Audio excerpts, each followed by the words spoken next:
evening, ladies and gentlemen. Assalamu alaikum to everyone. My name is Sarmat Mohammed Samar, and today I'm going to be talking about play therapy toys that heal. As we know that these days pediatric population is visiting hospitals more frequently, like adults with a huge burden of different diseases, and it is a stressful event for them. So due to their age and innocence, it's very difficult to bear that stress, and they are always fearful of people and equipment, especially injections in the hospitals. And if this stress is not controlled earlier, it will be converted from positive stress to toxic stress, which is difficult for their families and them to bear, and thus disrupts the therapeutic relationship of the children and the healthcare providers. So the question arises that what we can do in this regard. So before that, we can understand what are the sources of stress at hospital for children that we can provide efficient care to them. Anxiety of parents, abrupt handling, painful procedures, crowd, noise are some of the examples of stress for children. So in order to improve the momentum of stress in children and in order to improve the therapeutic relationship, we should utilize play therapy as a dual learning strategy in the child care. Why I named it Toys That Heal? Because it has both physical and emotional well-being for children, and we can utilize it to teach them about what is their diagnosis, their treatment, what is their care planning, and we can teach them how their cooperation is very much important in the care. So who can plan play therapy? Nurses, doctors, paramedical staff, play therapists, everyone can plan and implement play therapy. In ATU, we have nursing students keenly involved in making play therapy, and nowadays some of the medical students are also interested and active in this.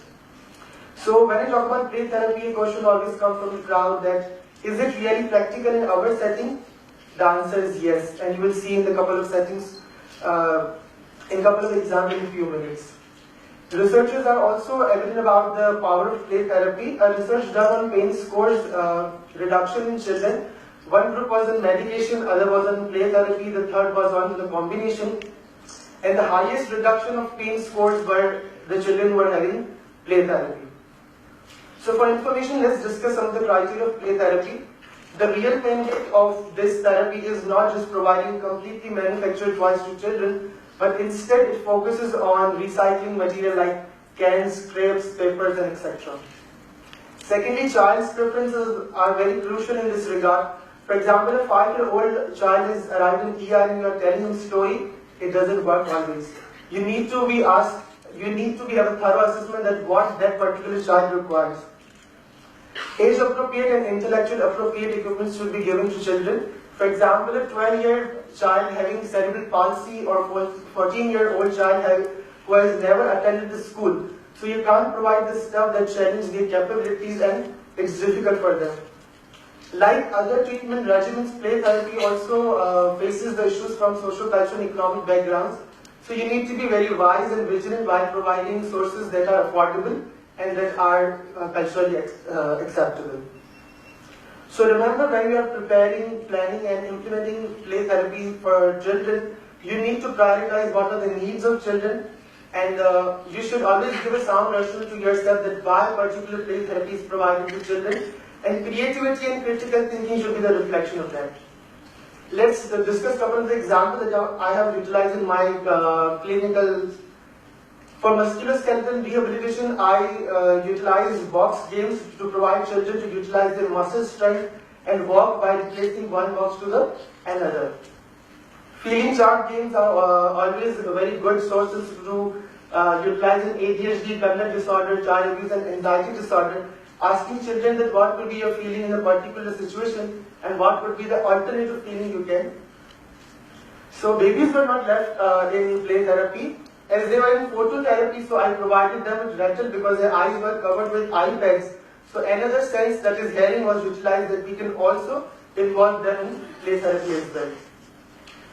For cognitive enhancement, I always go for maze puzzles or twin star cards because they are very much critical for children, that they can utilize their cognitive capabilities and they can learn from different activities that enhance their cognitive abilities.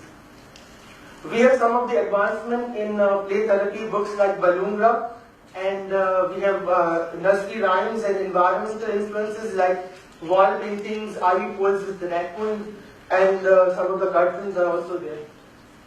So through this platform, I'm just not doing the advocacy for play therapy, but I really want to formalize this in client care, child care. So we can do it through play therapy kits in ERs and clinics and training sessions for healthcare providers. Thank you.